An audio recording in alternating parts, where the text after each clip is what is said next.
7 de dezembro de 1941. O tumulto da Segunda Guerra Mundial entra no seu 27º mês. Xangai. As tropas japonesas atacam Xangai. Os exércitos alemães estão às portas de Moscou, deixando 6,5 milhões de baixas. A Alemanha nazista tem a Europa sob seu controle. Sitiada, a Grã-Bretanha está por um fio.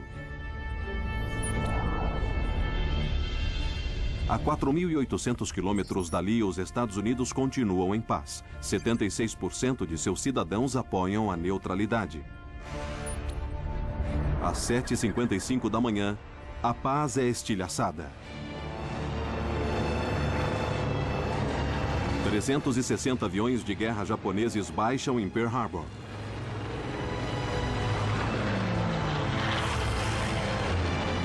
A Segunda Guerra Mundial chegara à América.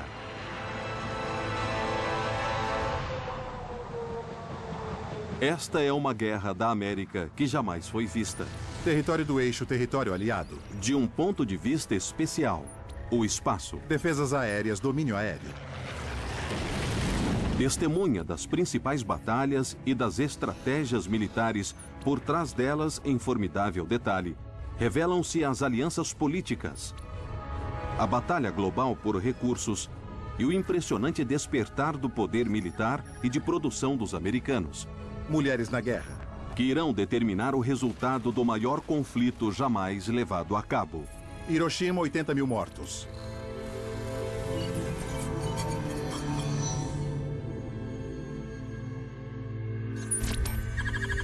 O não provocado ataque japonês a Pearl Harbor irá repercutir em todo o globo. Pearl Harbor. Mas a América temia um ataque. Havia meses. Oceano Pacífico. Desde 1931, as ambições imperialistas do Japão ficaram cada vez mais ousadas. Primeiro, a Manchúria é invadida. Depois, a própria China.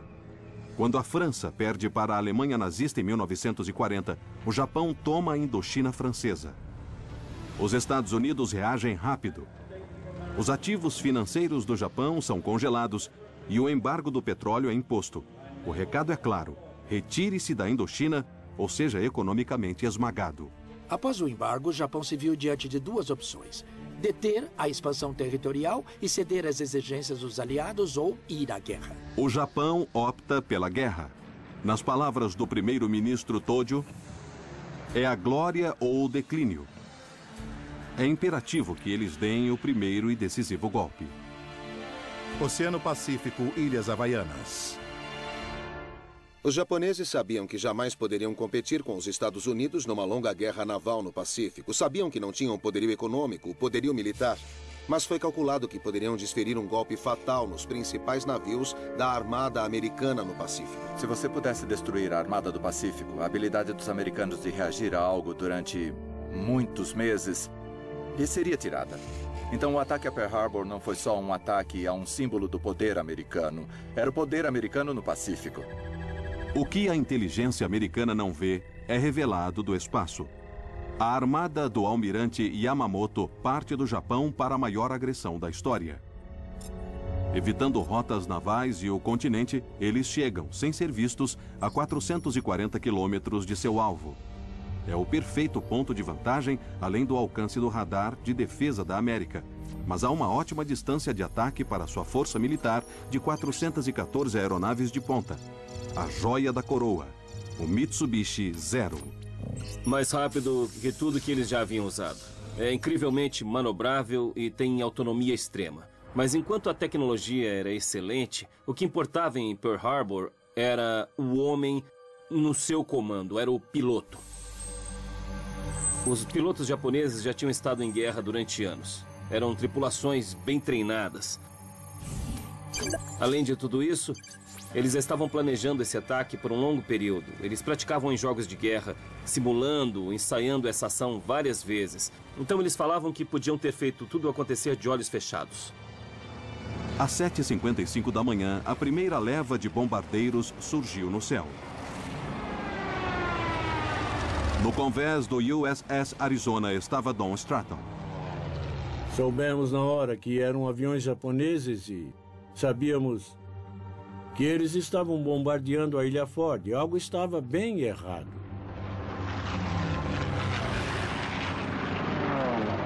Os aviões estavam metralhando e jogando bombas. E essa foi uma horrível experiência e uma horrível visão.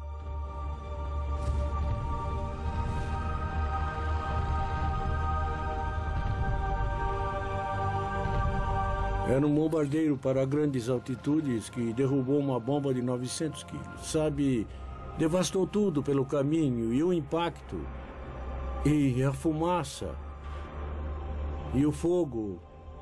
Foi um horror. Parecia que você tinha perdido sua casa. Dos 8 encouraçados ancorados, o Arizona, o Oklahoma, o West Virginia e o Califórnia afundaram. O resto ficou seriamente avariado. Em 68 minutos, o Japão prejudicou seriamente o coração da Armada Americana no Pacífico. Da perspectiva dos japoneses, o ataque a Pearl Harbor foi muito além das mais otimistas expectativas. Quando você considera as baixas que os japoneses sofreram nesse ataque, foi essencialmente nada. Os japoneses perderam 64 homens contra 3.649 baixas americanas. Uma taxa de dano humano de 57 para 1. Proporção de baixas humanas 57 para 1. Mas a margem de vitória do Japão esconde duas grandes falhas no ataque. Os japoneses não conseguiram atacar os campos de petróleo, os tanques de estocagem de petróleo em Pearl Harbor. Se tivessem feito só mais uma incursão acertando aqueles tanques de petróleo, teriam danificado toda a Armada do Pacífico, que não teria combustível para continuar. Mais importante foram os navios que os japoneses não alvejaram. Os porta-aviões americanos não estavam em Pearl Harbor na hora que os japoneses atacaram. E como as coisas evoluíram muito rapidamente, ficou claro que o porta-aviões iria se tornar o ativo naval mais importante para ambos os lados na Guerra do Pacífico, e os porta-aviões americanos estavam intactos. Suprimentos de petróleo e domínio aéreo. Dois fatores que irão ditar o destino da Segunda Guerra Mundial. E o Japão não atinge nenhum dos dois. Em vez disso, despertou toda a ira do adormecido gigante americano.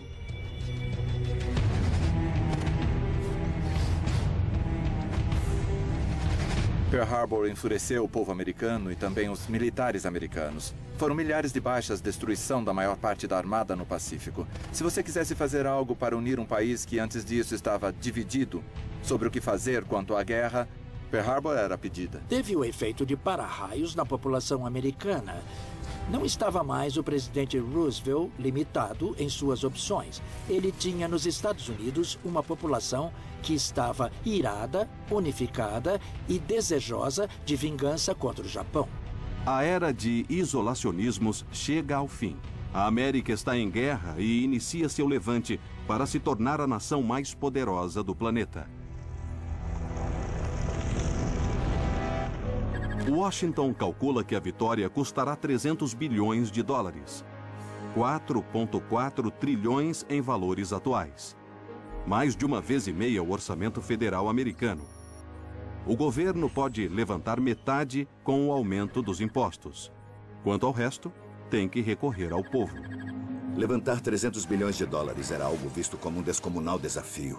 Porque, basicamente, tínhamos que fazer a metade da população dos Estados Unidos comprar obrigações de guerra.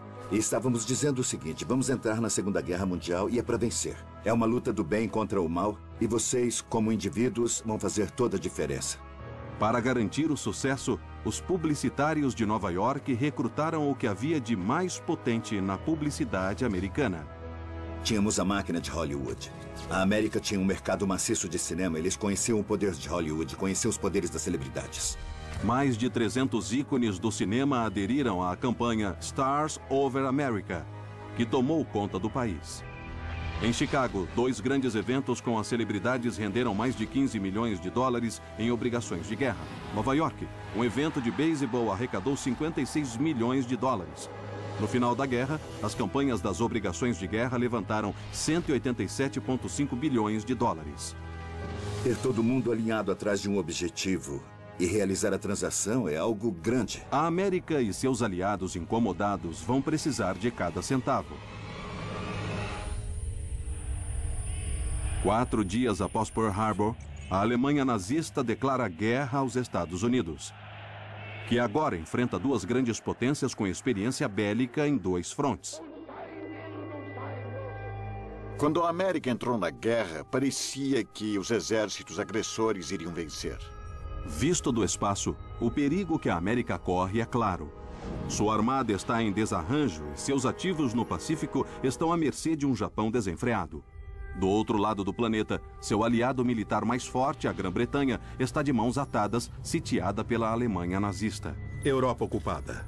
A América está no epicentro do maior conflito da história. Roosevelt tem que tomar a maior decisão de todos os presidentes americanos. Qual inimigo enfrentar primeiro? Franklin Roosevelt declarou que a Alemanha era o único país que poderia vencer nossos melhores amigos em todo o mundo. E eles tinham que garantir que a Grã-Bretanha sobrevivesse. Manter a Grã-Bretanha em pé era essencial para os prospectos de longo prazo de vitória. Um grande porta-aviões propiciaria uma invasão no continente. Se a Grã-Bretanha caísse sob o domínio nazista, o desafio seria quase insuperável. Para Roosevelt, o futuro da Grã-Bretanha é o futuro da guerra. Porém, após 17 meses lutando sozinha, sua sobrevivência está por um fio. 1º de setembro de 1939. Isolada, a única esperança da Grã-Bretanha é manter suas rotas de suprimentos abertas, um frágil sinal de vida que o almirante alemão Dönitz anseia destruir. A Grã-Bretanha dependia da importação de 5 milhões de toneladas de coisas todo mês. O almirante alemão Dönitz argumentou com grande persuasão que se pudéssemos subtrair 1 milhão de toneladas por mês, poríamos a Grã-Bretanha de joelhos. A arma letal de Dönitz é o submarino U-Boat, capaz de viajar milhares de quilômetros submerso e portando um coquetel mortal de artilharia de convés, minas e torpedos. Ele é a arma perfeita para impor a uma Grã-Bretanha faminta a sua submissão. Quando atacavam, estavam mandando 9.000 toneladas de suprimentos para o fundo do mar, com uma munição, um torpedo, e quando ele detona, ele cria um vácuo embaixo da embarcação que faz com que o navio desmorone. É a diferença entre ser esfaqueado e alguém quebrar sua espinha. É mortal. Churchill introduz os comboios navais para proteger as armadas mercantes. A resposta de Dönitz é devastadora. O almirante Dönitz introduziu uma coisa chamada tática de Rudel, o grupo de lobos. A matilha é um grupo de lobos. E em vez de se aproximar consideravelmente, como os submarinos tinham feito no passado, os alemães teriam seus U-Boats em formação em longas filas de patrulha. E aí eles usavam sinais de rádio para congregá-los num grupo e dominar os defensores do comboio. Os resultados foram devastadores. Se você fosse pego por um grupo desses, podia perder metade ou mais do seu comboio. Em 12 meses, 900 navios são afundados. Apenas 29 U-Boats são destruídos. É uma guerra de atrito que a Grã-Bretanha está perdendo, e rápido. Winston Churchill sabe muito bem que a Grã-Bretanha não vai ser capaz de lutar essa guerra sozinha. Vai precisar de ajuda americana. Não vai conseguir lutar sozinha. Churchill pressiona incansavelmente Roosevelt para obter o apoio americano. Embora oficialmente neutro, Roosevelt faz um trato. Os Estados Unidos dão 50 destroyers para a Grã-Bretanha se manter na luta. Mas há um preço. Em troca, a Grã-Bretanha transfere 8 de suas bases no exterior para a América e desmantela seu sistema preferencial de comércio com suas colônias. Foi um acordo bem misto para a Grã-Bretanha, porque ela não teria conseguido sem o apoio americano. Por outro lado, isso acelera o colapso do Império Britânico, torna o Império cada vez mais inviável. Para Winston Churchill foi um acordo bem doloroso, mas um acordo que talvez tivesse que ser feito. Dezembro de 1941. A América entra na guerra. Seu primeiro ato de agressão é se unir à Grã-Bretanha na Batalha do Atlântico. Uma estratégia que dá de cara com o desastre. Quando a América entra na guerra, a Batalha do Atlântico de fato dá uma guinada. E, para pior, para os aliados. A quantidade de navios aliados que afunda atinge realmente números astronômicos.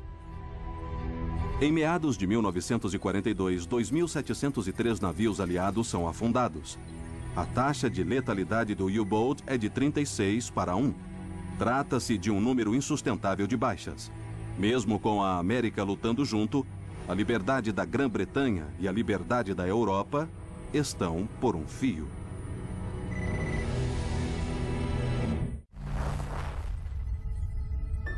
Meados de 1942, a Grã-Bretanha continua refém da ameaça do U-Boat alemão. Os navios americanos enviados para ajudar estão sendo destruídos a velocidades alarmantes. Para reverter sua sorte, os aliados têm que tomar a dianteira na guerra de inteligência. Guerra de inteligência. O fator mais crítico na Batalha do Atlântico foi a troca de informações entre os americanos e os britânicos. Isso maximizou tecnológica e intelectualmente as capacidades de ambos os lados. O precedente para essa vital colaboração é a missão Caesar, 15 meses antes do ataque a Pearl Harbor. 1º de setembro de 1940. Com a invasão nazista aparentemente inevitável, Henry Caesar, chefe do Comitê Aeronáutico Britânico, persuade Churchill a presentear a América com todas as inovações científicas que a Grã-Bretanha detém, em troca do acesso às linhas de produção americanas. Os projetos são colocados dentro de um único baú. Embarcado na Grã-Bretanha, ele chega à capital Washington em setembro de 1940. Esse baú foi descrito por um oficial americano como a carga mais importante que jamais alcançou o litoral do país. O baú continha o memorando sobre a viabilidade da bomba atômica, projetos de motores a jato, foguetes, supercompressores, miras giroscópicas, dispositivos para detecção de submarinos, tanques de combustível com autovedação, explosivos plásticos e talvez a mais importante invenção da Segunda Guerra Mundial.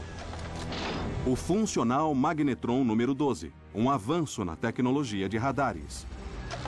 1000 vezes mais eficaz que o melhor similar americano. Isso foi revolucionário. Você pode instalar numa aeronave, pode instalar num navio e pode pegar essa tecnologia e levar a qualquer ponto do campo de batalha.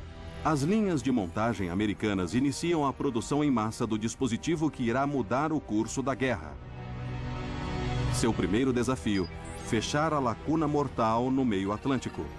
Do espaço, o cemitério de navios dos aliados é surpreendentemente revelado. Você pode mandar missões aéreas dos Estados Unidos, missões aéreas da Grã-Bretanha, mas não consegue fechar tudo e tem a lacuna do Atlântico bem no meio. Os U-Boats perceberam isso e se concentraram nessa área. Em abril de 1943, 3.450 navios aliados tinham sido perdidos. Porém, novos porta-aviões são lançados, lotados de aviões com grande autonomia, equipados com o magnetron número 12, e a lacuna começa a ser preenchida. Aí o Atlântico deixa de ser uma grande extensão na qual o U-Boat pode se esconder para ser "não estou conseguindo te localizar". Enquanto os decifradores de códigos britânicos desvendam o código Enigma alemão, a última peça do ressurgimento dos aliados ocupa seu lugar. E a vantagem tática e tecnológica é explorada no comboio naval conhecido como ONS-5. De todos os comboios navais, um dos mais importantes foi o ONS-5 em abril de 43. Ele é importante de fato porque demonstrou claramente, eu acho, quão longe os aliados tinham ido. 42 navios do lento comboio naval ONS-5 saem de Liverpool rumo ao Canadá.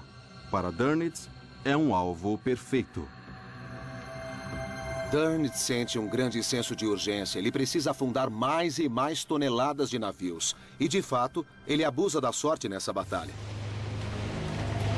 A primeira leva de U-Boats afunda 13 navios aliados. Mas com o nevoeiro intenso, houve a reviravolta.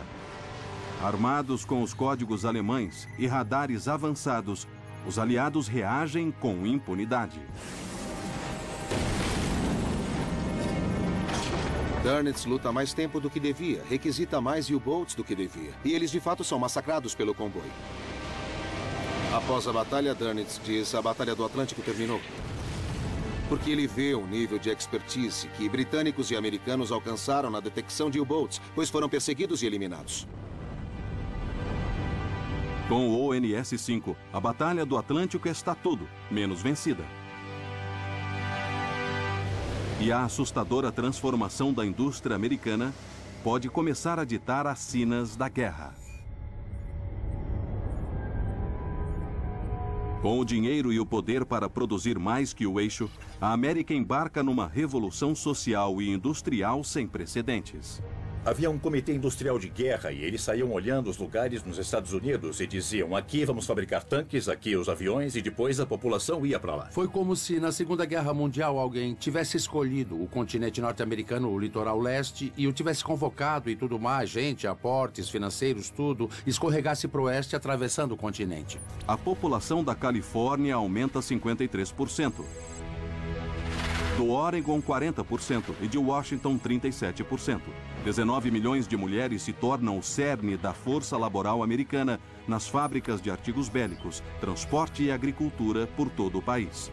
Produtos de todos os tamanhos se tornam parte crítica do esforço de guerra.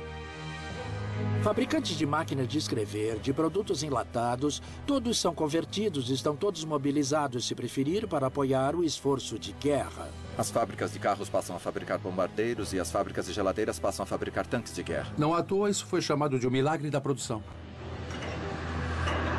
A indústria americana produz 87 mil navios e lanchas de desembarque, 100 mil tanques e veículos bélicos, 300 mil aeronaves, 2 milhões de caminhões, 20 milhões de fuzis e armas curtas, além de 41 bilhões de cartuchos de munição, o suficiente para matar a população do mundo 17 vezes. Entretanto, a decisão da América de enfrentar a Alemanha primeiro tem o seu preço.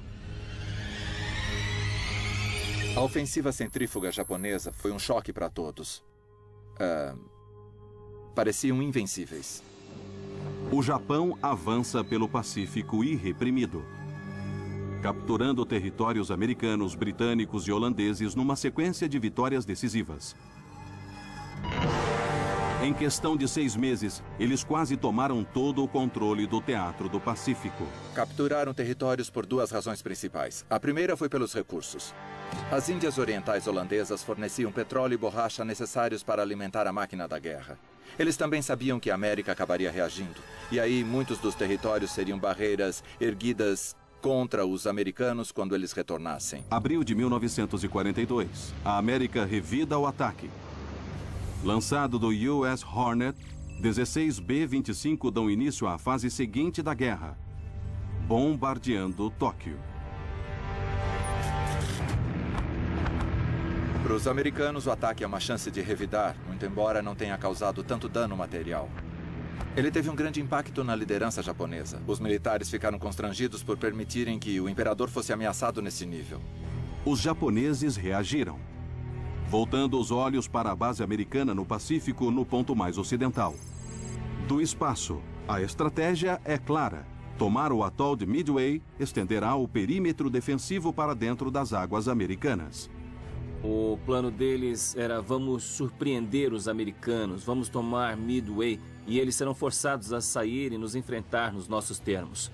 O que os japoneses não sabiam era que os americanos já sabiam que estavam vindo. A história dos decifradores de códigos americanos é um desses fatos menos conhecidos, mas com certeza um dos trechos mais importantes da história de como a América venceu no Pacífico. A partir de junho de 1939, a Unidade de Inteligência de Combate da Marinha Americana, sob o comando de Joseph Roquefort, tenta decifrar o JN-25, o código naval japonês, utilizando-se da tecnologia do cartão perfurado e análise matemática. Eles trabalham sem parar. Na liderança até o atol de Midway, o ponto de ruptura acontece. Eles decifraram o código, eles sabiam que os japoneses estavam chegando, e sabiam onde eles chegariam em Midway, e sabiam até quando eles chegariam exatamente. A inteligência americana finalmente compreende a magnitude do ataque japonês. A situação é altamente precária. Com uma armada enfraquecida e diante de uma força inimiga com experiência bélica, Midway é a hora da verdade. O jeito da Batalha de Midway dar certo para a América era com os porta-aviões no lugar certo e capazes de atacar os japoneses na hora certa. Os americanos tinham que acertar na sua primeira atacada. Às 4 horas da manhã, o bombardeio de Midway pelos japoneses tem início. O que o almirante Nagumo não vê é que a 440 quilômetros dali, a salvo e fora do alcance dos radares japoneses, 4 porta-aviões americanos estão prontos para um contra-ataque.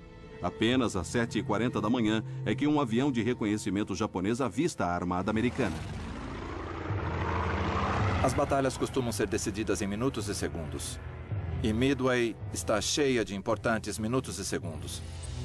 Quando o avião olheiro finalmente vê a armada americana, o almirante Naguno se vê diante do seguinte dilema: devo equipar meu avião com bombas para bombardear Midway ou devo parar, retirar essas bombas, armar os torpedos e ir atrás da armada americana? Qualquer que fosse a decisão que ele tomasse, teria grande impacto no resto da batalha.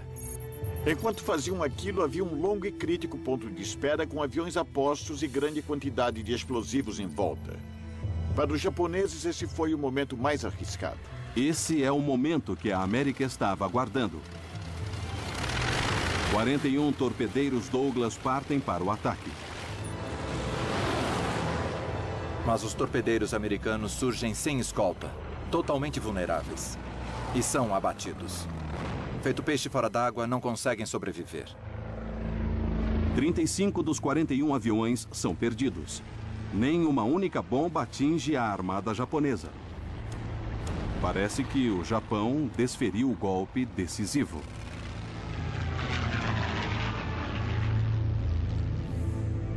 Aí, de repente, outros torpedeiros apareceram e a situação mudou. Uma segunda leva de bombardeiros americanos mergulha. A armada japonesa fica sem cobertura aérea. Os convéses tomados por aviões, torpedos e bombas. São tochas a serem acesas. Bombardeiros de mergulho chegam e 3 porta-aviões japoneses são destruídos em minutos. Quando o último porta-aviões japonês é destruído, juntamente com 250 pilotos de elite japoneses, o equilíbrio de poder dramaticamente pende a favor dos americanos. Tínhamos 7 novos porta-aviões em construção. Eles tinham um só em construção. Então jamais conseguiriam repor esses porta-aviões. Isso significava que eles seriam jogados de novo para a defensiva, enquanto a guerra durasse. No teatro global da guerra, o controle aéreo estava provando ser um dos fatores determinantes para a vitória. Do outro lado do planeta, os primeiros ataques da América contra a Alemanha nazista estão vindo do céu. As maiores cidades da Europa são as novas linhas de frente da guerra. 6 meses se passaram após Pearl Harbor, e os frontes da Segunda Guerra Mundial estão no momento crítico. A América e seus aliados detiveram o avanço da agressão alemã na Batalha do Atlântico. E detiveram a expansão territorial japonesa na decisiva vitória em Midway. Em junho de 1942, os primeiros bombardeiros americanos chegam à Grã-Bretanha. Bombardeiros. E se juntam numa batalha brutal pela supremacia aérea que se espalhara pela Europa desde o irromper da guerra. 1º de setembro de 1939. Os esquadrões da Luftwaffe alemã saíram em vantagem, obrigando a Polônia, depois os Países Baixos e a França a ficarem de joelhos. A queda da França em 1940 realmente pareceu justificar a superioridade da Blitzkrieg. Havia grande preocupação, os alemães podiam ser invencíveis. Com a dominação nazista quase completa, Hitler vira a Luftwaffe contra sua última oposição restante, a Grã-Bretanha. É imperativo que a Força Aérea Real aguente firme. O que está em jogo para os britânicos é a sobrevivência. Em 10 de julho de 1940, a Batalha da Grã-Bretanha tem início. A Luftwaffe bate forte nas defesas britânicas e suas metrópoles. Londres, Inglaterra.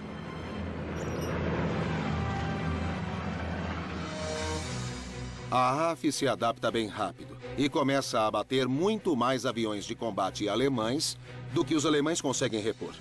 1.900 aviões alemães são destruídos em 113 dias. Essa é uma insustentável taxa de atrito. Hitler é forçado a cancelar a Batalha da Grã-Bretanha e começa a reunir forças para a invasão da União Soviética. A Batalha da Grã-Bretanha é a primeira grande derrota de Hitler na Segunda Guerra Mundial. O poderio aéreo é a nova ortodoxia do warfare moderno. Roosevelt ordena que vastos esquadrões de aeronaves sejam fabricados. Na fábrica da Ford em Willow Run, no Michigan, impressionantes 8.500 bombardeiros são produzidos. Mais de 127 mil bombardeiros são fabricados. 13.600 são levados para campos de pouso britânicos. O ataque à Alemanha pode agora entrar em novo nível de intensidade. A chegada da 8ª Força Aérea na Grã-Bretanha teve inúmeros impactos. Garantiu que os alemães não tivessem condições de realizar um outro grande ataque contra a Grã-Bretanha como tinham feito na batalha anterior. Haveria muitos aviões aliados lá e foi um estímulo ao moral dos britânicos, pois finalmente os americanos chegam aos montes. Mas os pilotos americanos estavam num novo tipo de warfare, no qual o mero peso dos números não eram garantia de sucesso. A quantidade de armas que estava sendo lançada para deter os bombardeiros estava custando muitíssimo caro. A taxa de sobrevida estava em 11-1 para a infantaria. Na verdade, era mais seguro ser homem de infantaria em terra na Europa, numa trincheira, do que estar numa máquina avançadíssima voando lá no alto. Após perder 1.135 bombardeiros, a RAF passa a fazer ataques noturnos. Porém, no escuro, apenas 1,5% do total de bombas caem num raio de 5 quilômetros do alvo. Para os americanos, isso era ineficiente demais. Era preciso agir de dia quando era possível ver o alvo. Pensavam que nossos bombardeiros podiam ser mais defendidos, que isso iria funcionar. A confiança americana estava baseada no B-17, a mais sofisticada máquina de guerra de sua época.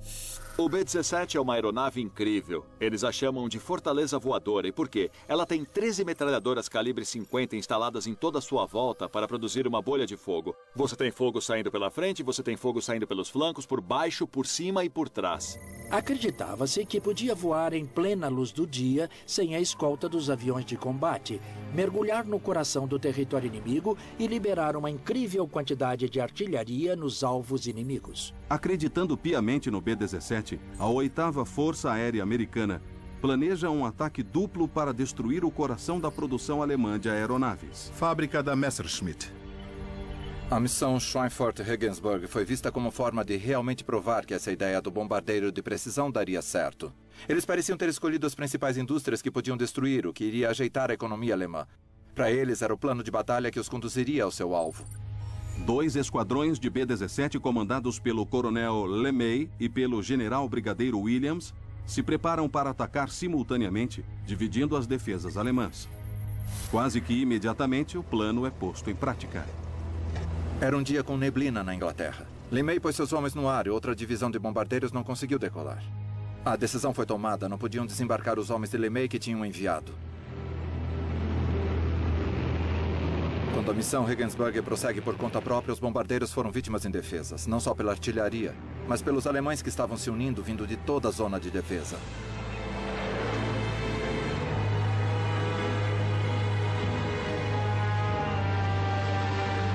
O setor Schweinfurt entra em cena há algum tempo. Após o setor Regensburg, os alemães conseguem se recompor e se reafirmar. E passam pelo mesmo sofrimento.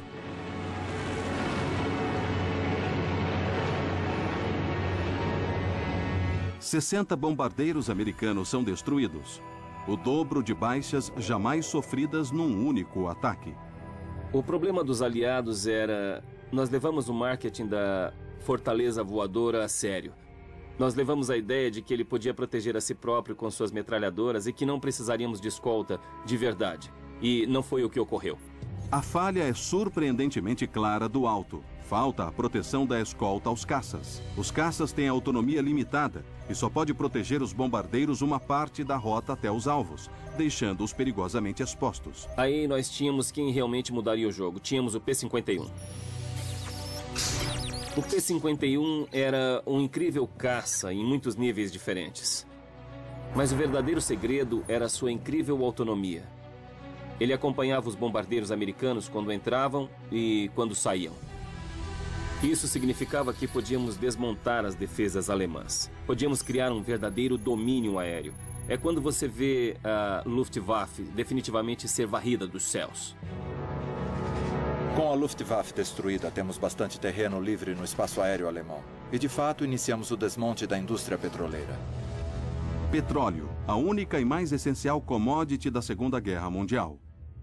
A posse de grandes suprimentos de petróleo era o único caminho para a vitória. Sem petróleo, exércitos mecanizados não poderiam guerrear. Do espaço, a batalha pelas reservas de petróleo do mundo é revelada. A América é autossuficiente. Seus campos petrolíferos são a pedra angular da força militar dos aliados. Em contraste, o estoque alemão de 20 milhões de barris está rapidamente se esgotando. Uma das fraquezas do esforço de guerra alemão era que eles não conseguiam ter acesso a ilimitadas quantidades de petróleo. Então decidiram usar petróleo sintético. E o petróleo sintético era de fato vital para compensar essa diferença. Petróleo sintético, produzido a partir de carvão e gás natural, é a força vital das forças mecanizadas de Hitler. Enquanto ataques aéreos aliados alejam a produção de combustível sintético da Alemanha, a melhor esperança de Hitler é tomar os campos petrolíferos no Cáucaso. No interior da Rússia, ambos os lados batem de frente na luta mais sangrenta que a história já viu. Em jogo está o resultado da Segunda Guerra Mundial.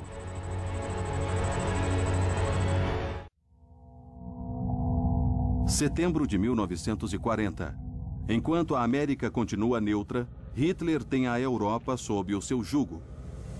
Porém, pelos céus da Grã-Bretanha, o avanço incansável dos nazistas rumo ao Ocidente é detido. Essa é uma derrota que força Hitler a voltar sua atenção para seu principal objetivo, a conquista e o aniquilamento da União Soviética. A União Soviética representava um nexo de tudo que Hitler odiava. Ele a via como bastião do comunismo e do judaísmo. E se não fosse derrotada, a União Soviética acabaria destruindo a Alemanha e destruindo a raça ariana. Havia também um puro pragmatismo aqui. A União Soviética era o Großraumwirtschaft, o grande espaço econômico. Eles precisavam de matéria-prima, o petróleo, o alimento. E com a anexação da União Soviética, teriam condições de manter uma longa guerra e rechaçar qualquer ataque americano e britânico. 22 de junho de 1941. Hitler lança a Operação Barbarossa, a invasão da União Soviética. Em um fronte de 2.900 quilômetros, o exército de Hitler, de mais de 4 milhões de tropas da Wehrmacht, se avoluma e avança, destruindo tudo o que há pela frente. Esse foi o maior exército que jamais foi reunido na história do mundo. E os alemães demonstraram uma maestria operacional e tática que os soviéticos simplesmente não conseguiram igualar. A barbaridade foi incompreensível. Seguindo as tropas na linha de frente, havia esquadrões de ações especiais. O objetivo era identificar e assassinar líderes políticos e, sobretudo, judeus nas áreas ocupadas. O extermínio de milhões de soviéticos é o implacável campo de teste para o Holocausto. A SS acelera o genocídio dos judeus e outros, vistos como indesejáveis. Mais de 9 milhões são exterminados. Campos de extermínio. Isso foi assassinato em massa industrializado. Foi uma coisa que não tinha acontecido nem na Idade Média. No inverno de 1941, o avanço brutal deles os colocou à beira da vitória. Leningrado está sitiada e as divisões Panzer alemãs estão às portas de Moscou. Buscando um devastador golpe tático e ideológico, Hitler volta sua atenção para Stalingrado. Stalingrado era um importante alvo para Hitler, porque ele sabia que tomá-la seria um insulto a Stalin e também sabia que forçaria Stalin a tentar reavê-la e ele teria condições de exaurir o Exército Vermelho. Também era uma importante cidade porque permitiria que ele girasse rumo ao sul, entrasse no Cáucaso, tomasse todas as regiões produtoras de petróleo e tornasse a Alemanha autossuficiente em petróleo. Para os dois lados, os riscos da Batalha de Stalingrado são imensos. Para Hitler, fracassar em Stalingrado seria um enorme golpe para o mito nazista, seria um enorme golpe para a própria guerra. Igualmente, Joseph Stalin estava implacável, não iria tolerar a derrota, não iria tolerar uma retirada. Uma rendição, uma perda de terreno seriam punidas com a sanção máxima. A Luftwaffe derruba 1.000 toneladas de bombas em Stalingrado. antes que 2,5 milhões de tropas se enfrentem. A ferocidade da Batalha de Stalingrado era algo saído direto do inferno. Não era incomum para batalhas serem travadas não por partes da cidade ou por quarteirões, mas literalmente por vários andares de um mesmo edifício. Em alguns casos, os reforços soviéticos foram para cima sem armas, enfrentando a morte certeira. E mesmo assim, mais e mais, eles continuavam chegando. Enquanto a batalha acontecia, o Exército Vermelho lança a Operação Urano. O que o alto comando de Hitler não consegue ver pode ser visto do espaço. Mais de 1 milhão de soldados soviéticos atacam as posições alemãs pelos flancos antes de surpreender os inimigos por trás. A Operação Urano foi um choque total e, de repente, Stalingrado estava cercada. Com o corte de suprimentos, os alemães são lançados no mais rigoroso dos invernos da Rússia.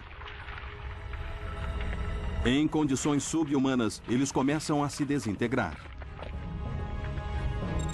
O frio era de congelar. O fornecimento de comida começou a cair. As armas emperravam. Foi um pesadelo. É difícil expressar em simples palavras o que foi uma experiência como aquela.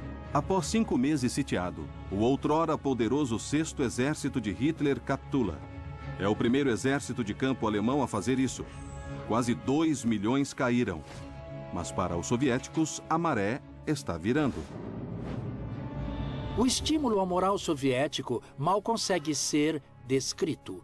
Os prisioneiros alemães tiveram de marchar por Moscou e isso provou que os soldados nazistas não eram super-homens. Em vez disso, estavam diante de soldados alemães que desistiram, que se renderam, que não fizeram frente à determinação do soldado soviético. Para Hitler, a derrota é devastadora. Instintivamente, ele revida o ataque. Adolf Hitler tentou recuperar a iniciativa estratégica para fechar uma lacuna, uma saliência, se preferir, situada ao redor de Kursk. Visto de cima, o objetivo de Hitler é claro: eliminar a saliência, concentrar suas forças e recuperar a iniciativa. Para os aliados, é vital que seu mais recente parceiro militar resista. O fronte oriental é vital para os aliados porque ele absorve o grosso do poder de fogo da Alemanha. Para ser cruel, foram os soviéticos que mais lutaram e mais morreram em terra. O presidente Roosevelt compromete mais de 11 bilhões de dólares no programa Lend-Lease para Stalin. Ainda assim, as rotas tradicionais de comércio pela Europa são bloqueadas. Colocar a ajuda americana dentro da União Soviética é um dos maiores desafios logísticos da guerra. Eram 3 rotas que podíamos usar. Uma era a rota do Atlântico Norte, entrando pelos portos do Ártico Norte de Arcângel e Murmansk, mares agitados, gelados, de difícil acesso. E uma outra pelo Pacífico até Vladivostok. Mas tudo tinha que ser descarregado na Sibéria e depois levado para a Rússia na ferrovia Transiberiana, que é lenta e demorada. Também havia a rota pelo Cabo da Boa Esperança, entrando no Irã e no sul da Rússia. A rota do Golfo Pérsico é crucial para o sucesso da Rússia, mas torná-la viável é uma tarefa monumental. Nós tivemos que construir uma cadeia de suprimentos do nada. Não havia infraestrutura. Os portos não existiam. Nós que tivemos que construir. Engenheiros aliados constroem desembarcadouros, quebra-mares e cais. Simultaneamente, 720 quilômetros de estradas são construídos e 3.200 quilômetros de via férrea modernizados. Com todas as rotas agora abertas, os Estados Unidos injetam 16 milhões de toneladas do programa Lend-Lease na Rússia, incluindo gasolina, munição e um sistema de telecomunicação totalmente militar. 14 milhões de pares de botas. Alimento suficiente para garantir a cada soldado soviético uma refeição reforçada por dia durante um ano. Porém, mais importantes são os 500 mil veículos Studebaker fornecidos pelas fábricas de Detroit. O Studebaker, de fato, alterou o jogo porque deu ao exército soviético a capacidade de operar em alta escala com uma logística de longe alcance. Outra coisa que esses veículos oferecem é uma vantagem, literalmente, dentro da batalha propriamente. Os russos têm muita artilharia, mas combinando essa artilharia com esse veículo, de repente, eles têm baterias antitanques, atravessando velozmente várias partes do campo de batalha. Para dar aos soviéticos a vantagem tática em Kursk, os aliados fornecem algo mais: informações sobre os planos da ofensiva alemã. Os soviéticos sabiam que eles estavam chegando e aí eles criaram defesas numa escala que realmente jamais fora vista na guerra. As pessoas lembram do caso da linha Maginot na França. Esse lance foi a linha Maginot, mas com muito mais esteroides. Do espaço, a total enormidade das defesas soviéticas se torna clara. 3 linhas de defesa contendo uma vasta rede interconectada de milhares de armas antitanques, zonas de artilharia vistas de antemão e mais de 400 mil minas. É o maior network de defesa jamais construído ao longo de 80 quilômetros. 80 quilômetros de profundidade. 5 de julho de 1943. Mais de 2.000 tanques e 2 milhões de soldados se engajam.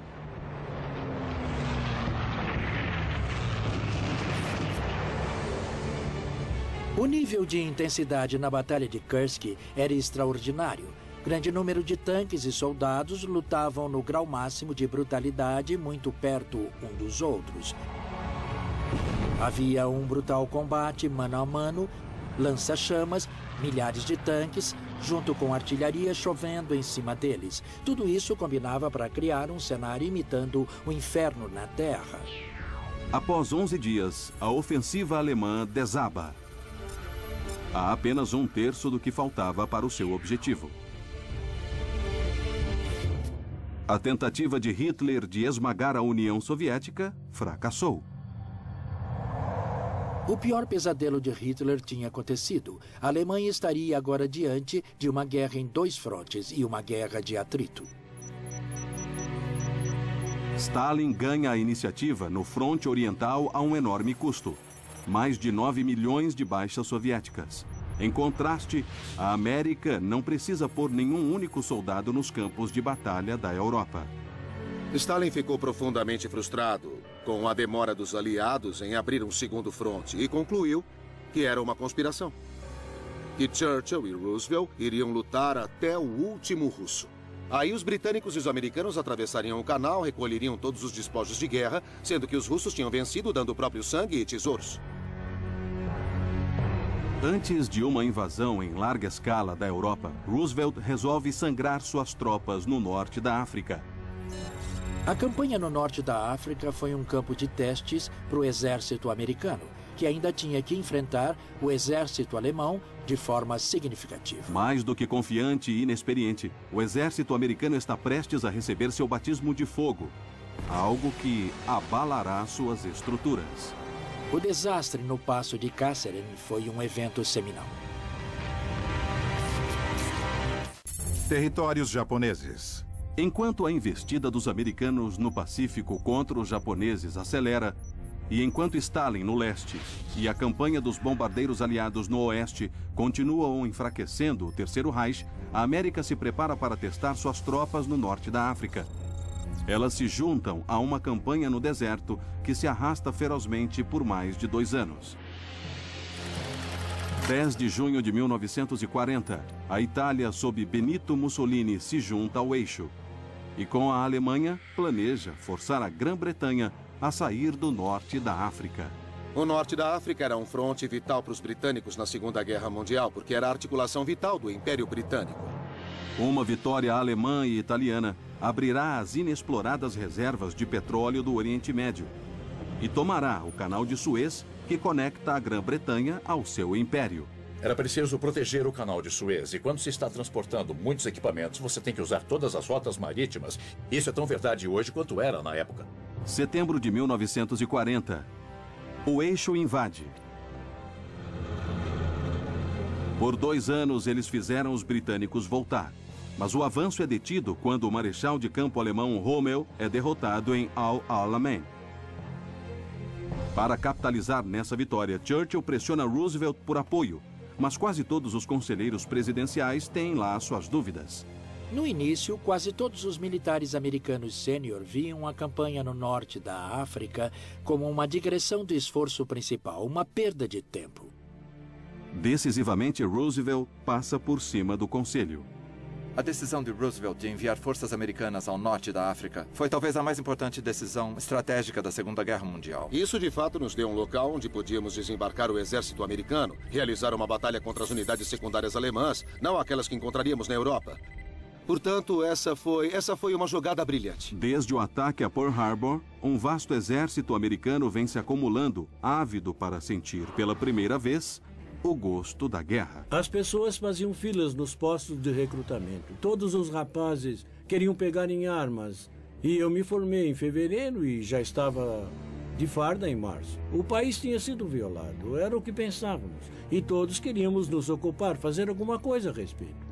Voluntários e alistados no serviço militar engrossam as fileiras, enquanto a América se ergue para se tornar a maior potência militar do mundo. Antes da guerra, a força total do exército americano, inclusive o núcleo aéreo, era bem menor que 200 mil homens. Haveria um aumento de 40 vezes num período de 6 anos. Durante a guerra, as Forças Armadas reuniram 16 milhões de homens, ou seja, 13% de toda a população. Com esse vasto exército reunido, a América está pronta para a Operação Tocha. Na época, a maior invasão anfíbia da história. Operação Tocha. Tocha foi de fato um ensaio muito importante para o dia D. Foi uma enorme operação. Em termos de logística, extremamente complexa. Tocha foi um monumental desafio para os Estados Unidos porque não tínhamos vencido a Batalha do Atlântico ainda. Tínhamos que escoltar tropas, munição, suprimentos dos Estados Unidos direto para o norte da África. Escoltar tropas da Grã-Bretanha até o norte da África, através de águas patrulhadas por submarinos alemães, e depois desembarcá-los em litoral hostil.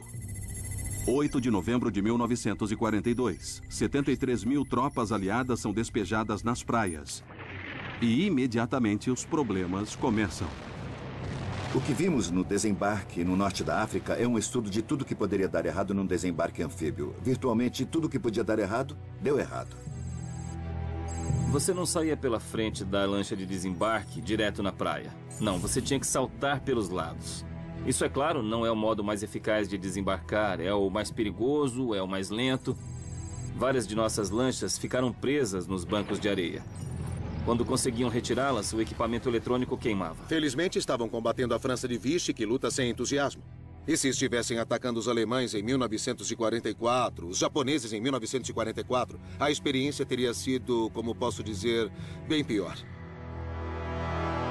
Quando as tropas da França de Vichy, leais a Hitler, capitulam, as forças americanas rumam para a Tunísia e para seu primeiro confronto com a máquina de guerra alemã com força total. Estavam, de fato, abençoadamente ignorantes das realidades da guerra moderna. Ou seja, eles tinham caminhões, tinham lá seus tanques, eles tinham seus rifles, tinham sua complicada cadeia de comando, do alto até o miolo, divisão, brigada, regimento, batalhão. Achavam que iriam se dar bem. As forças americanas enfrentam Rommel, nos arredores da cidade de Faid. Realizando um avanço inicial, seguem recuando as divisões Panzer. Do espaço, a tática de mestre de Rommel é revelada. Os Panzers são só chamarizes, atraindo as forças americanas para uma armadilha. Eles viram presas das técnicas de duplo envolvimento dos alemães, que têm armas realmente boas, como o antitanque alemão 88. O canhão de 88 milímetros era literalmente o antitanque de maior calibre do mundo. Além de ter alcance bem maior, ele tinha uma incrível taxa de letalidade. Era uma arma letal. Essa coisa era diabólica. Em muitos casos, os americanos ou se renderam ou largaram suas armas e correram. O desempenho americano, para ser bem caridoso, foi bem sofrível. As forças americanas são empurradas de volta para o passo de Kasserine, onde, sob constante ataque, as unidades não testadas ficaram em pedaços. Levantar forças armadas de 16 milhões de pessoas com pressa significa que no início do conflito armado você vai ter tropas na linha de frente carecendo de experiência de batalha. Eisenhower se torna o supremo comandante aliado antes da Segunda Guerra Mundial. Antes da campanha do norte da África, ele nunca tinha ouvido o som de um só tiro dado com ódio. Ele não tinha nenhuma experiência real em combate. Um posterior desastre é evitado quando reforços do primeiro exército britânico chegam. E com o marechal de campo Montgomery se aproximando do leste, Rommel recua. Frank Gervasi é testemunha do resultado. Nós chegamos ao passo de Kesselring e não havia patrulhas ali. Ainda dava para sentir o cheiro da carne queimada nos tanques em chamas. Seres humanos, sabe, foi um horror. Levamos a maior coça. Não esqueça, porém, que estávamos lutando contra o melhor da Alemanha, Rommel. Nós tínhamos o equipamento, mas não tínhamos a experiência. A América sofre 6.500 baixas. Sua primeira batalha em terra na Segunda Guerra Mundial é um desastre. Kesselring foi uma tremenda derrota para os Estados Unidos, sabe? Não tem nem como dourar essa pílula. Por outro lado, foi a melhor coisa que aconteceu ao exército. Melhor levar um pé no traseiro ali do que apanhar na Normandia. Algumas mudanças foram feitas nas abordagens em como iríamos operar, mas havia também algumas mudanças-chave na liderança. Tinha Eisenhower, mostrando a que veio, tinha George Patton, e as lições aprendidas no norte da África seriam aplicadas no restante da Segunda Guerra Mundial. As novas doutrinas do exército americano garantem uma guinada dramática. Primeiro, a Tunísia cai. É seguida pela Sicília, preparando o terreno para a invasão da Itália pelos aliados. E do outro lado do mundo, a guerra no Pacífico entra em um novo nível de ferocidade. A carnificina foi fenomenal.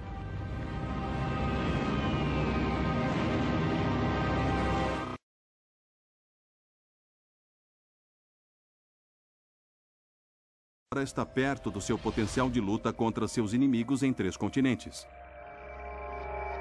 No Pacífico, o número de tropas cresce 457%. Sua armada triplica em tamanho. Com uma força tão vasta reunida, a investida final americana rumo ao Japão tem início. A estratégia americana é uma abordagem em 2 pontas, com o almirante Nimitz com os fuzileiros navais atravessando o Pacífico Central, o general MacArthur com a maior parte das forças do exército vindo pelo sudoeste do Pacífico, ambos se aproximando do Japão partindo de eixos diferentes. A flotilha do almirante Nimitz é a maior da história. A arma perfeita para destruir as fortalezas defensivas do Japão. Uma frota maciça de porta-aviões, destroyers, velozes encouraçados, apoiados por um longo comboio de logística com navios de suprimentos, petroleiros, navios do hospital. O que você imaginar, isso tudo era a letalidade e a industrialização personificadas. A flotilha tem como alvo Saipan, uma das Ilhas Marianas. Seus campos de pouso podem se tornar a plataforma de lançamento para um bombardeio aéreo prolongado do Japão. O imperador Hirohito exige que suas 32.000 tropas baseadas ali o defendam a todo custo. Para os japoneses, a derrota não era uma opção, o recuo não era uma opção. Se fosse preciso perder tudo e todos, eles fariam isso em busca da vitória. Junho de 1944. 8.000 fuzileiros americanos chegam às praias sob intenso fogo dos japoneses. Para os fuzileiros foi um pesadelo. No frigir dos ovos, os japoneses têm uma missão: infligir grandes baixas naqueles que os atacam. Se você está na linha de frente, vai ser uma das vítimas. Enfrentando uma fanática resistência, mais 80.000 tropas desembarcam, todas dependentes de apoio naval. Mas o que o almirante comandante americano Spruance não vê é que 55 navios japoneses rapidamente se aproximam. Para os japoneses, esta de fato seria a última tentativa. Precisavam ter sucesso aqui, nesta batalha em particular, ou jamais teriam condições de botar em campo esse tipo de força de novo. Reagindo ao perigo, Spruance divide sua força despachando metade para enfrentar a armada japonesa.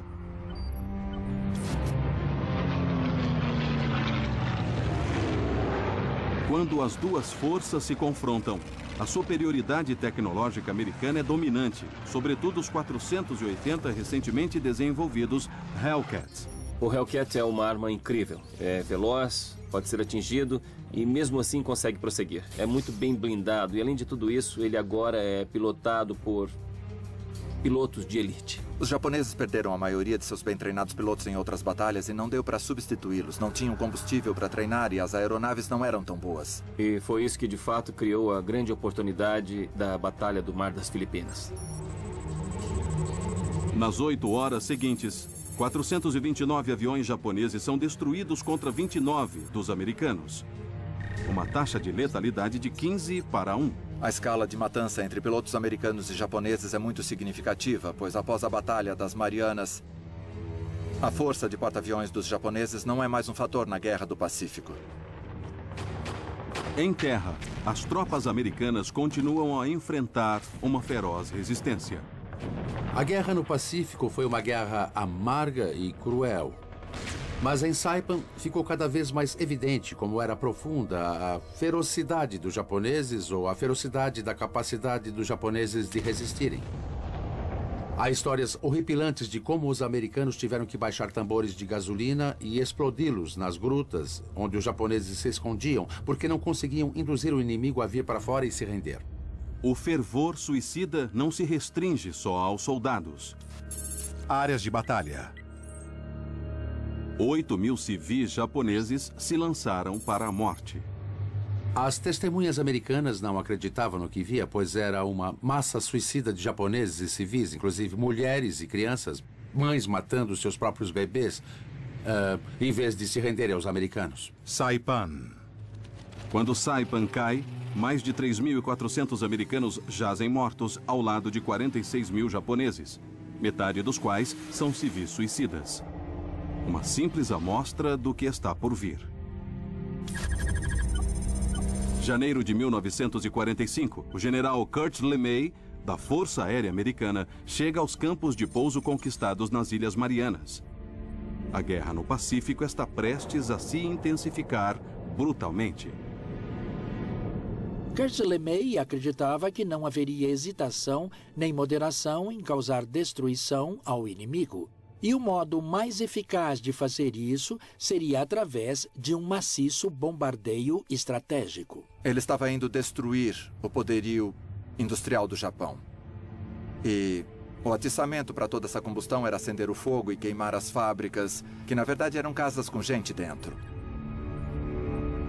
No dia 9 de março, mais de 300 B-29 alcançam Tóquio e sistematicamente derrubam 1.665 toneladas de M-69, a bomba de fragmentação incendiária, sobre uma cidade de madeira.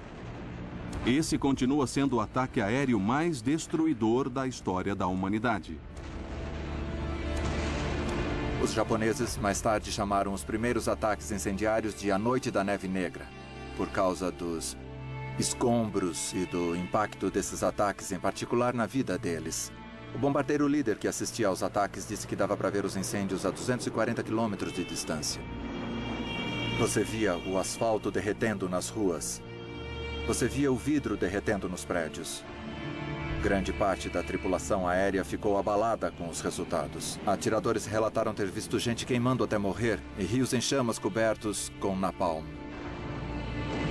Médicos japoneses escreveram que viram os escombros flutuando nos rios e não sabiam dizer se eram corpos ou pedaços de madeira.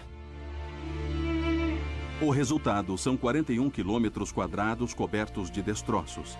Esse inferno ceifou 90.000 vidas e deixou mais de 1 milhão de desabrigados. Do outro lado do Atlântico, as forças aliadas se reúnem para se preparar para um avanço igualmente decisivo na libertação da Europa. Para os aliados, os desembarques do dia D representavam o sucesso ou o fracasso de toda a guerra. Mas o resultado, de fato, estava por um fio.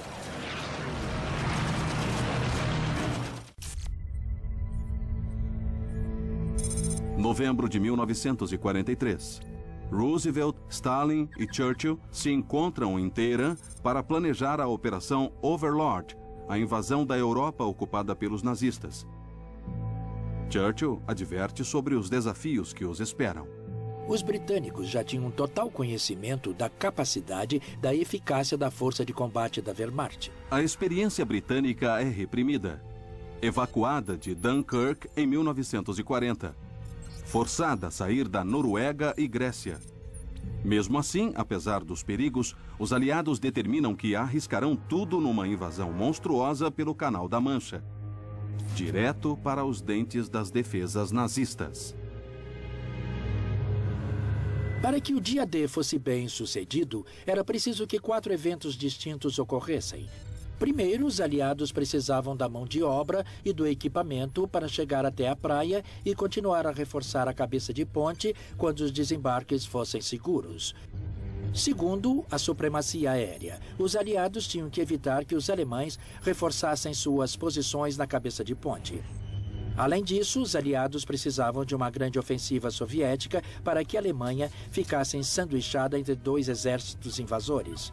E, finalmente, o elemento surpresa. Se os alemães tivessem ficado sabendo que uma invasão ocorreria, tudo seria, com certeza, um fracasso. Para vencer a guerra da inteligência, os aliados lançaram a Operação Fortitude. Operação Fortitude. A Operação Fortitude continua sendo até hoje o maior plano de disfarce do moderno warfare. Num audacioso ato de desorientação, um exército chamariz de 11 divisões fantasma, liderado pelo general Patton, se reúne do lado oposto de Calais. Eles tinham que enganar o alto comando alemão, fazê-los pensar que Calais, a rota mais curta para atravessar o Canal da Mancha, era o modo como a invasão iria ser montada. Ali havia tanques, pista de pouso e hangares de mentira. E permitiram que aeronaves de reconhecimento alemãs sobrevoassem essas áreas e pensassem: bom, aqui tem um exército enorme, é aqui que eles vão concentrar o esforço principal. Com a Operação Fortitude cegando o eixo, a verdadeira força de invasão secretamente se reúne. 9,5 milhões de toneladas de suprimentos, 4.000 embarcações anfíbias e mais de 1,5 milhão de tropas. O cérebro encarregado desse imenso desafio logístico de desembarque é o comandante da Marinha Inglesa, Sir Bertrand Ramsay. O plano de Sir Bertrand Ramsay era meticuloso, era complexo e foi ensaiado, foi repassado de todas as formas. O plano é surpreendente. Quase 7.000 embarcações transportando homens e suprimentos, se movendo em segredo até os pontos de reunião. Em uma hora pré-determinada, eles vão navegar pelos estreitos canais livres de minas rumo às praias inimigas por mares imprevisíveis. Simultaneamente, telas navais serão montadas para protegê-los dos contra-ataques do eixo. A abrangência e a profundidade do plano são algo fora do comum. Eu, pessoalmente, participei do planejamento de ações como Tempestade no Deserto, a Operação Liberdade no Iraque, e mesmo assim, com potentes computadores e inúmeros caras inteligentes atuando, foi bem intimidador para a época. Colocar as forças aliadas nas cabeças de ponte é apenas o início. Esperando por eles está a Muralha do Atlântico de Hitler, um network defensivo com 2.560 quilômetros de extensão e considerado pelo Führer como intransponível. É uma combinação de tudo. Desde milhões de minas até defesas específicas projetadas para rasgar o fundo de uma lancha de desembarque. Depois você tem buracos na areia, com metralhadoras e poder de fogo interligado, canhões de 15 centímetros, o que você imaginar. Uma obra violenta, realmente violenta. Havia tropas treinadas que passaram anos ali verificando cada via de saída da praia. Iriam ocorrer maciços contra-ataques, os alemães eram mestres nisso, havia muita incerteza. A janela da oportunidade é desesperadoramente estreita. O comandante supremo dos aliados, comandante Eisenhower, estabelece a data, 5 de junho de 1944. Operação Overlord. Uma vez que Eisenhower tomasse a decisão, ela seria irrevogável. Não havia um plano B. Simplesmente era tudo ou nada. Ou a invasão seria um sucesso, ou a tentativa de invasão teria que ser adiada para sempre. Dwight Eisenhower sentou e escreveu um bilhetinho, assumindo a culpa pelo fracasso dos desembarques, que estava pronto para ser entregue em caso de fracasso. Ninguém do lado dos aliados via isso como certo. Enquanto os aliados bombardeiam a infraestrutura francesa, conectando a Normandia ao leste, 3 milhões de militares estão presos longe da população. Cidades costeiras estão isoladas. O destino do mundo é incerto.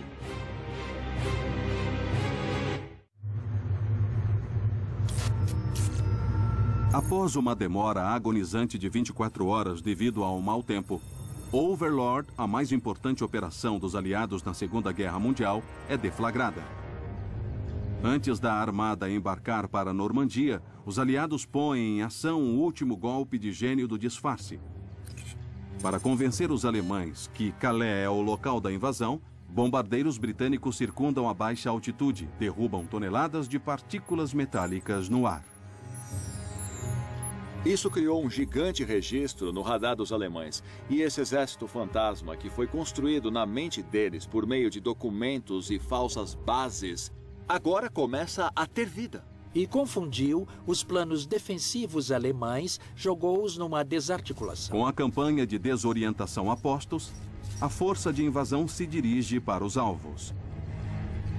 5 cabeças de ponte e uma plataforma para canhões no topo de um rochedo em Pointe du Hoc.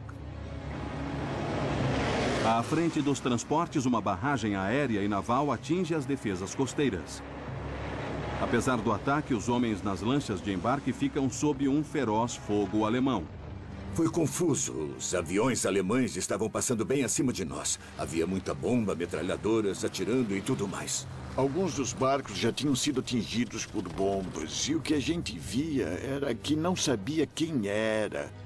Vi os caras boiando na água, alguns sem as pernas, sem os braços. Tinha muito mais do que gente apavorada nos barcos. Alguns caras estavam chorando, outros estavam urinando. Estávamos nervosos. Todo mundo estava. Mas não havia nada que se pudesse fazer. Você sabia o que tinha que fazer e tinha que ser feito. Charles Barley e Michael Vernillo estão entre os primeiros a chegar em Omaha, a posição alemã mais pesadamente defendida. E muitos dos caras, havia muitos deles saindo dos barcos. Eles eram mortos na hora, se quer saber. Nós entramos na água. A água estava pela cintura. E eu pensei cá comigo assim, adeus, Charlie, você já era. E depois foi de fato uma sensação terrível dentro d'água. Você via corpos boiando em volta e não dava para identificar. Foi algo realmente lúgubre. Quem teve a sorte de conseguir sair dos barcos, a cena com a qual teriam se defrontado é quase inimaginável. Eles deviam estar sofrendo de enjoo, deviam ter ouvido zunir dos projéteis acima da cabeça, devem ter visto bem na cara deles soldados americanos mortos e agonizando. Foi mais do que um caos. Foi um caos mortífero. Enquanto os aliados continuam a desembarcar sob impiedoso fogo alemão, o número de baixas dispara. Porém, após 15 horas de batalha, todas as cabeças de ponte estão tomadas e Pointe du Hoc cai no dia seguinte. Os aliados sofrem 10.000 baixas, uma matança às raias do quase impossível. Eles estão com um pé na Europa, ocupada pelos nazistas. Para Hitler, isso foi a realização de um pesadelo. Nós, basicamente, assinamos o atestado de óbito da Alemanha nazista no dia 6 de junho de 1944.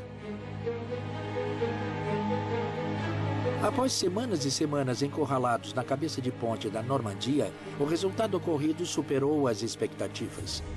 O sucesso se deve ao network das linhas de suprimento que iam atrás dos soldados nas linhas de frente.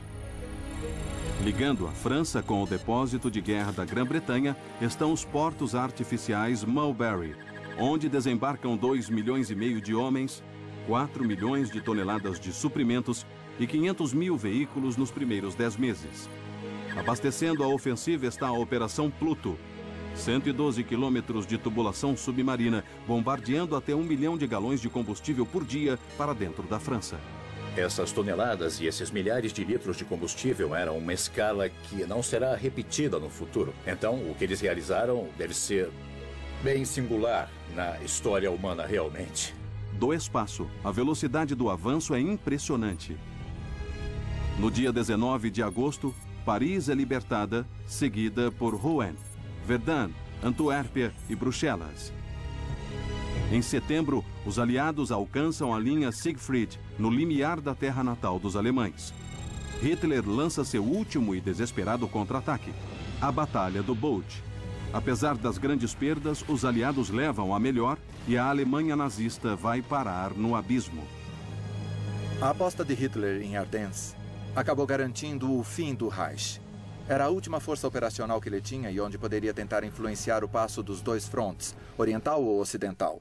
Quando desperdiçou essa força, a conquista americano-soviética do Reich no ano seguinte foi inevitável. A guerra na Europa se aproxima do clímax. No outro lado do planeta, a investida rumo ao Japão também está chegando à sua sangrenta conclusão. Porém, cada ilha invadida está tendo um custo cada vez mais alto. A cada estágio, a ferocidade e a intensidade das defesas japonesas aumentavam.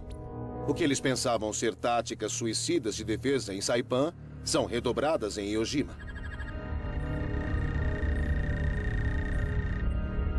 19 de fevereiro de 1945, 60 mil fuzileiros navais americanos atacam a ilha de Iwo Jima, onde uma batalha de brutalidade sem precedentes tem início.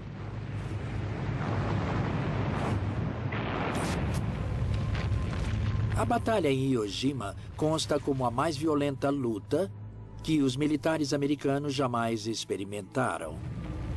Não havia limite à crueldade imposta aos japoneses que os fizesse perder a disposição. Essencialmente, eles decidiram que iriam morrer ali. Quando você tem esse tipo de fervor suicida, significa que o tipo de tática que você pode ter usado anteriormente não funciona. Então começamos a usar lança-chamas, napalm, tanques muito próximos, um estilo de batalha que aumenta o nível de violência muito além do que vimos nas fases iniciais da Segunda Guerra Mundial. Algo difícil de imaginar. Quando Iwo Jima cai, o Japão sofre 20 mil baixas contra 23 mil dos americanos. É a primeira vez que o número de baixas americanas é maior do que o do inimigo.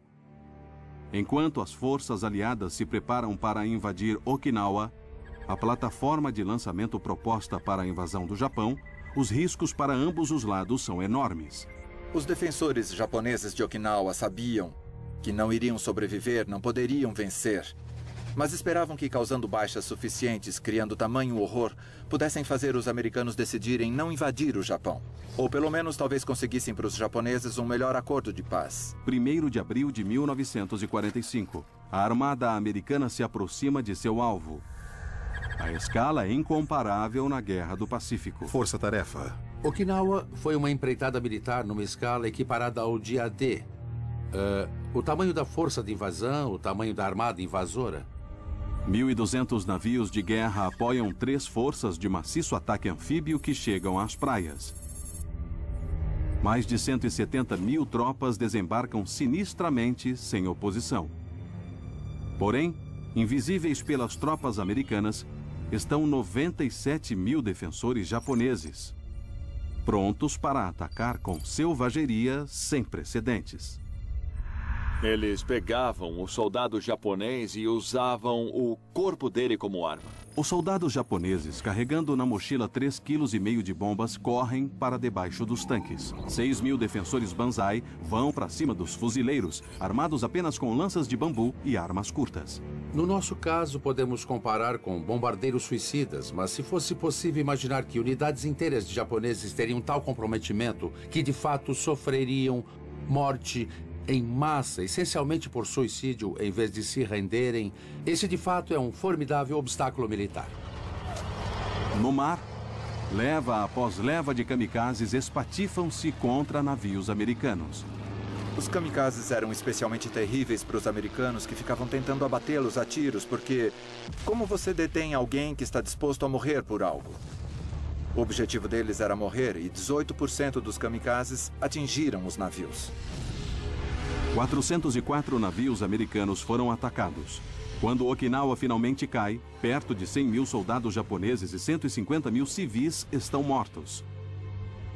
Os Estados Unidos sofrem mais de 76 mil baixas, 1/3 de toda a força de invasão. 35% de toda a força de invasão. A intensificação era um horror ali. Eram pequenas ilhas, Estamos falando sobre invadir o país natal dos japoneses, onde há milhões de defensores e também milhões de civis. O Departamento de Guerra americano estima que a invasão do Japão resultará em 10 milhões de baixas japonesas, juntamente com pelo menos 1.700.000 americanos. Uma outra solução deve ser buscada. Enquanto os aliados comemoram a vitória na Europa, enquanto Hitler e seu Reich ardem em chamas, a América empossa seu novo presidente. E o destino de Harry Truman é fazer uso de uma arma tão apavorante que anunciará um novo alvorecer no warfare em todo o mundo.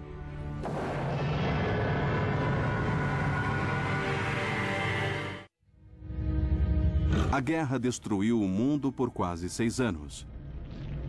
Alemanha e Itália são derrotadas. Apenas o Japão ainda luta desafiando os aliados. Mas uma nova arma está prestes a fazer com que a Segunda Guerra Mundial chegue ao seu clímax. Dezembro de 1938. Cientistas alemães dividiram o átomo liberando 200 milhões de volts de eletricidade. Após Albert Einstein advertir o presidente americano Roosevelt de que Hitler planeja um programa atômico, a corrida para a bomba H tem início. A América, em colaboração com a Grã-Bretanha e o Canadá, lança o projeto Manhattan. Projeto Manhattan Bomba A. Cidades inteiras e complexos industriais são construídos em toda a nação, empregando 600 mil pessoas e custando 2 bilhões de dólares. 25,8 bilhões em valor de hoje. Trata-se de uma engenharia em escala sem precedentes. Nenhuma outra nação do mundo poderia ter feito o projeto Manhattan como os Estados Unidos fizeram. Tínhamos todos esses teóricos juntos. Eles diziam que havia 2 formas de construirmos essa arma. Tinha uma bomba de plutônio e uma de urânio. São diferentes processos, ambas são imensamente caras. Qualquer outro teria dito em qual delas quero focar. E os Estados Unidos disseram, para garantir, vamos fazer as duas. 13 de agosto de 1942. Julho de 1945. O projeto dá frutos. Uma bomba de urânio de codinome Little Boy e uma bomba de plutônio de codinome Fat Man. A bomba atômica é uma tecnologia que, historicamente, está na mesma escala da introdução da pólvora. Pegaram o grau de letalidade, que foi aprimorado em toda a Segunda Guerra Mundial, e multiplicaram por uma nova aura de magnitude. Pela primeira vez, em um único evento, uma cidade inteira poderia ser destruída. Isso representava uma nova era no warfare. Retornando da Conferência de Potsdam, o presidente americano Harry S. Truman deve decidir se lança a bomba atômica sobre o Japão. Julho de 1945. Se tivesse vazado um ano depois que o presidente dos Estados Unidos tinha a bomba que poderia ter usado, talvez a guerra terminasse mais cedo. Só que ele não fez isso e nós sofremos mais umas 100 mil baixas. Ele teria, na melhor hipótese, sido escorraçado de seu posto. Não tinha como um presidente americano responsável perante seus eleitores não ter usado esta arma. Truman, hostil a Stalin e seu regime comunista, enxerga o significado de um ataque nuclear para o mundo do pós-guerra. Em 1945, a América enfrentava um grande paradoxo. Havia um longo tempo, claro, que Roosevelt e Truman vinham dizendo: Stalin, por favor, nos ajude com a guerra contra o Japão. Por favor, invada a Manchúria. Por favor, derrote o exército japonês. Mas quando percebeu que a União Soviética poderia derrotar os japoneses, isso não era o que a América queria mesmo. Eles queriam a tarefa de reconstruir o Japão. Esse foi um dos mais importantes fatores que influenciaram a decisão americana de usar a bomba atômica. Após um teste bem-sucedido no deserto do Novo México, Truman dá a ordem de usar a bomba o mais rápido possível. Algumas cidades foram escolhidas como alvos e foram deixadas intactas pelo bombardeio incendiário. Porque se você bombardeasse uma cidade, não dava para saber a extensão do dano que fora feito pelos ataques atômicos. Também estava querendo uma cidade com uma grande população, porque assim haveria condições de ver o impacto total. Quando se examina isso, é bem cínica essa decisão de escolher um alvo onde vai ser jogada a mais perigosa das armas já desenvolvida. No dia 6 de agosto de 1945, o Enola Gay zarpa das Ilhas Marianas. Às 8h15 da manhã, hora local, Little Boy, uma carga de 60 quilos de urânio, é liberada sobre Hiroshima. 43 segundos depois, o mundo muda para sempre. A explosão cria um círculo de devastação de 1,6 quilômetros de largura com fogo por mais um raio de 7,2 quilômetros. 60 mil pessoas são mortas na hora e mais 100 mil morrem posteriormente devido às queimaduras e à radiação. Total de morte, 160 mil pessoas. 3 dias depois, Fat Man explode em Nagasaki, matando 80 mil civis. Após a primeira bomba no Japão, houve uma certa dose de descrença. Após Nagasaki, porém, ficou difícil negar que os americanos tivessem nova. Esse era só o começo do que poderia ser um longo padrão de destruição. 2 de setembro de 1945. O Japão capitula. A Segunda Guerra Mundial termina.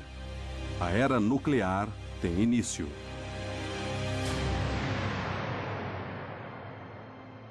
Muitos acham que o limite moral ético da destruição da Segunda Guerra Mundial foi transgredido pela bomba atômica. Eu discordo. Se havia alguma linha moral sobrando, todas foram transgredidas com as bombas incendiárias sobre as cidades japonesas. A grande questão da bomba atômica é: vamos continuar a fazer o que nossas armas tornam possível? E esse é o principal dilema que surge com a bomba atômica e as armas nucleares. A Segunda Guerra Mundial foi o conflito mais letal da história. Cerca de 78 milhões de pessoas morreram. 67% eram civis. Perdas humanas da Segunda Guerra Mundial. Se você perguntar quem venceu a Segunda Guerra Mundial, e se com isso você quer saber qual sociedade, qual nação contribuiu mais com sangue e tesouro para a vitória final, não foram os Estados Unidos. Foi a União Soviética. As perdas soviéticas na guerra ultrapassaram 25 milhões de pessoas. As perdas americanas foram 405.399 militares mortos e um punhado de civis. Mas se quiser saber quem venceu a Segunda Guerra Mundial, ou seja, quem acabou na posição mais vantajosa no final da guerra, quem colheu os maiores frutos da vitória, aí a resposta é clara: os Estados Unidos. Durante os 6 anos da guerra, a América sai da 17ª posição como potência militar para ocupar o primeiro lugar. Suas bases além-mar expandem de 14 para mais de 30 mil em todo o globo. Seu PIB dobra e ela se torna a maior credora do mundo, com metade da capacidade manufatureira do planeta e detendo 2/3 nos estoques de ouro do mundo. Ela domina a economia mundial, ela controla a formação da ONU, ela lança o mundo numa rota rumo à globalização que ela quer. Mas não pode mais voltar a ser isolacionista. A América isolacionista se foi para sempre. Não tenho certeza se a ficha de fato caiu, mesmo atualmente, do quanto temos que estar envolvidos. Mas como resultado da Segunda Guerra Mundial, somos atraídos para a globalização de modo inescapável. Tenhamos noção disso ou não.